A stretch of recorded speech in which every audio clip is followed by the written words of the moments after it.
Heather, you need to unmute. Yeah. Okay, we can hear you now. Yeah. Yeah, I totally agree that we really have to challenge offsetting on land.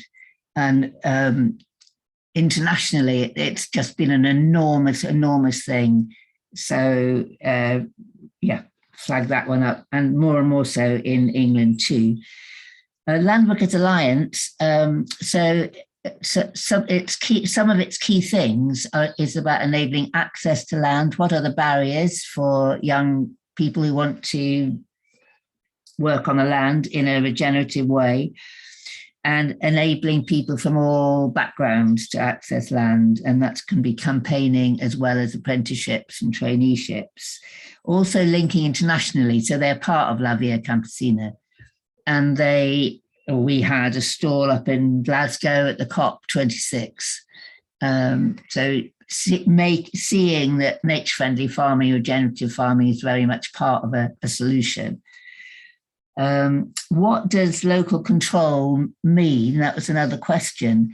And I've just been thinking about some good models of that. I don't know if people have come across the Preston model, and that's using key institutions. That's your prisons, your universities, council. And that would be for local procurement of local food. And what's happening in other areas are the small local food producers forming a hub so that they can combine their produce so that the contracts can be fulfilled, because hospitals, schools, universities, got big contracts and a small producer can't do that. But if you unite and have a hub system, you can do that. So just thinking about how you can bypass the supermarkets and the multinationals. So that's Preston model is worth looking at and thinking about those things. And then another key thing is about training, that what we know in both jobs for conservation and nature and food growing, there is not nearly enough coordinated training that's going on. It links the two. From funded apprenticeships right through universities, and giving people really good work experience.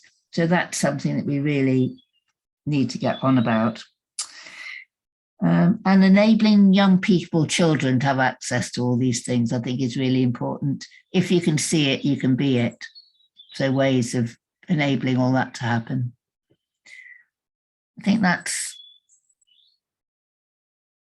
what I'm looking at, the questions that were aimed at me, trying to answer or offer. That's great, Heather. Thank you. Thank you so much. I mean, feel free if there's something else comes to you, just to indicate and I can bring you back in. But if not, let's move over to Ian. Again, any of the specific questions to yourself or some of the more general points that were raised? There's a lot, wasn't there? Yeah. It's fantastic. I think I just there's a couple of general things. I think one is related to the point that Martin made, I think, about the systematic challenges. There's lots of really, really good work going on the ground. The kind of stuff that Heather's talking about, is replicated across the country. And there's some really good examples of what we could rightly describe as progressive farming and everything else. But it's going to have to come together as a mass. It needs some, very explicit attachment to social movement. Yeah. And I think we've got a bit of a window available to us before this food crisis comes, because come it will. If you speak to farmers, although quite a lot of them are obsessed, rightly in many ways, because it's their livelihood that they got their eyes on. They're quite obsessed with the bottom line. A lot of them know that the system can't go on like this. Just in relation to soils, that's a really good example. Soil is the organic complex substrate that we grow food in. And for all of the kind of simplicity of the capitalist agricultural system that transfers, oil into food and there on into profit. It can't do anything without soil. And at the moment, soil is abused, richly abused. I mean, it's allowed to flow into the rivers. It's the nutrition and the nutrients in the soils are allowed to just flow out of the system because, you know, the assumption is that agribusiness are going to put it back.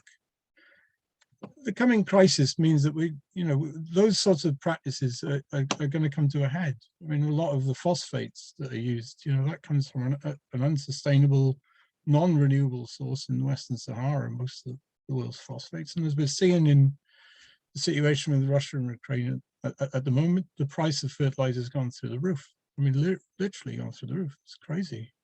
So these systems are, you know, they really are coming to a crisis point, and it's going to affect everything. And I think it'll move agriculture and nature recovery and the discussions about agriculture and climate actually closer to the center point of our discussions around climate and around, you know, the viability of civilization, to be honest. All of these little lessons that we're doing all around can count for something, but they need to be collated, they need to be ramped up, they need to be inserted into public and social movements, and they need networks of solidarity to be established, you know, to show the alternatives and how they can actually play out, and how they can become a political force to intervene, so that when we're told there's no alternative to this awful way in which food is produced to the detriment of our health and nature, we can actually pull those lessons out and put them in front of people and actually start, you know, congealing a social movement around those things. It's going to be vitally important, I think, in the period ahead. And that, I mean,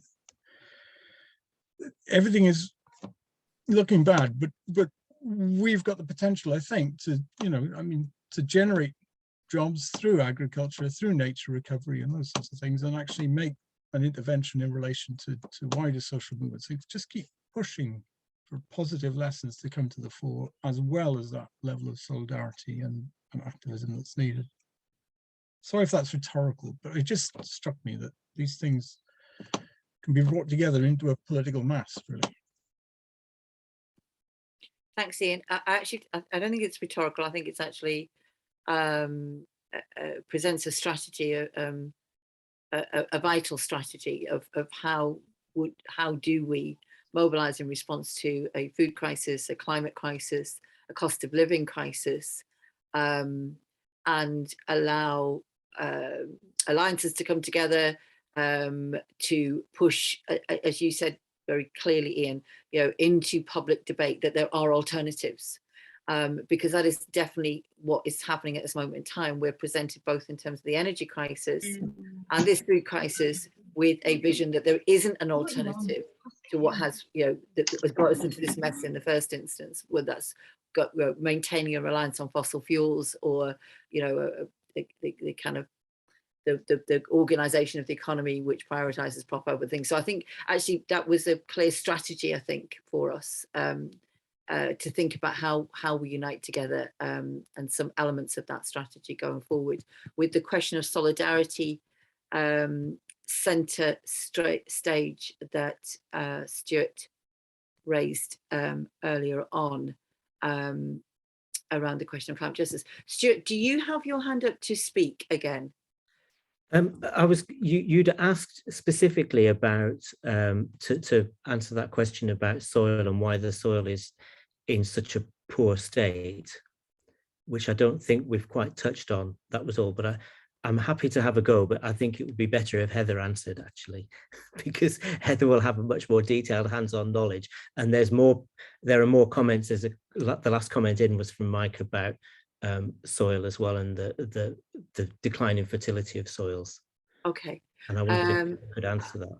Yeah, sure. I'm happy to have any of our speakers come back in on that again. I feel that Ian did do a job of addressing that in terms of how royally soil has been abused, and with the emphasis on the fertilizers. But do feel free to jump back in for additional points if, you know, that would elaborate or develop, either Heather, Ian, both. I look for your hands to go up. Meanwhile, I'm going to hand over to Claire, but happy to bring either of you back in before we finish. So Claire. Yeah, so in relation to soil, I mean, my understanding is that it's not all the same issues depending on the type of farming and the type of soil, but one is the loss of organic matter and which stays in the soil permanently, and it depends on this model of throughput of artificial fertilizer and it getting washed off, and erosion of soil, and in some livestock farming the soil gets very compacted. There are a couple of, I mean, so much has been covered. There were a couple of things which I noticed haven't been mentioned, I don't think. So we've talked about the need to reduce, to shift away from high levels of meat and dairy consumption. And we've talked about the amount of imports and exports that that are unsustainable. But I don't think we mentioned that the government is signing us up into trade deals, which are actually exacerbating this. So on the one hand, you've got the Committee on Climate Change sort of arguing for a modest reduction in land under kept cattle whatever in the UK, and the government has signed up for free trade deals with Australia and New Zealand, where there was some minister which was actually who was actually arguing that it was a sustainable model to be importing land from New Zealand above farming here. So I think that's really worrying, and also links into some of the there's some campaigns around supermarkets selling say chicken that is fed on soya that's imported from Brazil, very much linked to deforestation. And another thing wasn't mentioned in terms of we've talked about use of land to grow crops to feed animals. We haven't mentioned the use of land for crops which are used for biofuels and for biogas, where you for example, maize is a big crop for this, and that's actually something that the National Farmers Union are proposing as a very big part of their climate strategy, that massively increase land use for this, which is quite worrying in terms of it not being a crop that contributes to the health of the soil, and also the use of it's very similar in some ways to land for offsetting, in that you're using land not to grow food in a sustainable way, but to enable the sort of business as usual model to carry on, and saying, well, we're doing this over here, so that's okay, and we'll just continue the same model elsewhere. And I think that training and skills has been talked about is brilliant. There's actually been a campaign for a national nature service that really focuses on youth jobs. That was actually separate to the campaign against climate change, but would fit in very much with our model of a national climate service. And the Landworkers Alliance their reports have been really useful when writing the climate jobs chapter, and has a lot more about detailed issues about access to jobs, and things like having the sell-off of county farms, so publicly owned land where people could get their start in farming. It's just such a huge topic. I can see Ian's got his hand up, possibly to talk about soils. If you're finished up there, I will see if that's what Ian wanted to chip in on, and we'll finish up at that point. Ian, back to you. Yeah, sorry, it is in relation to soils, and it perhaps is in relation to farming in the round, I think, which is to be mindful that there's a kind of political ecology or political economy of soil abuse. Farmers who are in grade 3 land, like Janet, who spoke earlier, would be very mindful of soil, because it's such a, if you like, a rare substrate up there on the hills and stuff. Ironically, the grade 1 land and the grade 2 land is where you see the highest levels of soil abuse and the highest levels of soil erosion and everything else, and that's usually because those farmers are richer, much richer, and they can afford inputs, and they're very and friendly to riparian corridors and those sorts of things. They farm right up to the margins and to the edges. They tend to be bigger farmers who don't need subsidies for environmental purposes because they're growing commodities for international markets and stuff. And we have to be mindful of that. People that we're taking on are very closely aligned to these very big corporate actors and speculators on international markets. Can't go around that.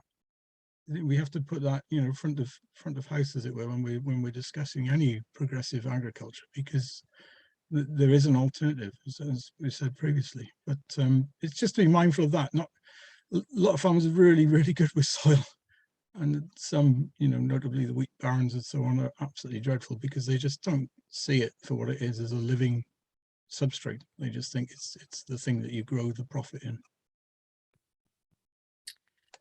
Thanks, Ian. It's a good place to finish the meeting on that key point of we can't go around some of the actors here who dominate some of the problems through their models that are being created. So that's a decent point to finish. I would like to invite people to the final meeting in our series where we've looked at the different chapters in the Climate Jobs Report.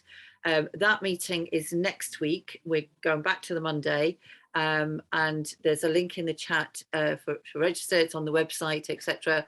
And that's on towards zero waste, climate jobs and the circular economy. 6:30 start again. Again, some really excellent speakers, lead author for that chapter, and some of the people that contributed, and others as well. Do register for that. The meetings have all been recorded, so you can revisit them. I suppose the final point to make is two final points to make. One, do please order your copies, organize meetings where you are to talk about some of the chapters or the overall report, put motions to your union branch to support it and raise up the debate and the arguments in a range of places across the trade union movement, community groups, etc. But I also, it strikes me that on this session and on others, but on this session, there's so much more that could be said. There's a lot more detail that could be looked at, different elements that people have covered tonight. So perhaps, you know, further events like this that look in a little bit more detail at some of the different aspects of it, but also have in mind perhaps Ian's point earlier about how do you pull together these alliances that we can work together and push into public debate and across the trade union movement, that there are alternatives. This is what they look like, and the benefits of those alternatives for people, for planet, and for the creation of jobs.